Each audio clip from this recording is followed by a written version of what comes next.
Hi guys, welcome to Coturnix Corner. So today I'm out here cleaning up my hatching time incubator. This is the CT-60. I've got some eggs coming in today, so I thought I'd go ahead and bring it out back here, get it washed up and disinfectant before I set those eggs today. I thought also it'd be a good time to kind of go over my thoughts on this incubator.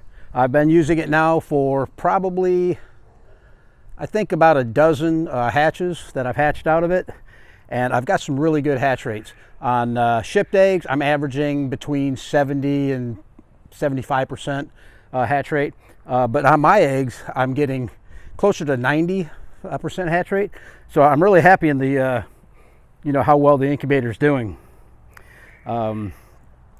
As far as getting it cleaned up and ready for the next thing, basically I'm just going to show you what I do. It's real simple, but I'll come through and I'll rinse it out, and then I've got some spray disinfectant. This is Odoban concentrate. It's available at Home Depot, and it kills like 99.9% of any germs and stuff that get on it. So I'll go ahead and spray around everything inside real good. And also what I did was I took a plastic bag and a rubber band and put it over top of the electronics because I don't want them to get wet. The other thing I really like about this incubator is that the back door opens up on it and allows you to, get in there and really clean things up. You can also take apart the fan housing if you want to do a deep clean on the fan itself. I really don't need to do it. I've done it probably once since I've had this incubator, and it actually wasn't really that dirty. On the face of the I guess it would be the guard for the fan, the horn for the humidifier empties out right in front of that guard, and it draws that moisture through the fan and then circulates it throughout the box. And when you're hatching out chicks, the down from the chicks sometimes gets drawn into that fan, so it looks really nasty on the front of the fan. But I called hatching time. They said it's totally normal, it's no big deal, just clean it up and you're good to go. So I'm gonna let that soak for a minute, and then we'll come through and wash it up. But I basically, guys, wanted to let you know how this incubator's been working for me. I am extremely happy with it. It works as well as some of the high-end commercial models out there. I have had zero issues with it. The humidity stays where you set it. The temperature stays where you set it. So I like it because it's kind of like a, set it and forget it type of deal. So let me go ahead. I'll start cleaning this up. And also I've got the hatching trays and the water tray over there on the slab. They're soaking right now. And I'll get those cleaned up also. So I'll bring it a little bit closer and just kind of show you what I do real quick, and then we'll talk a little bit more about the incubator and my personal thoughts on it.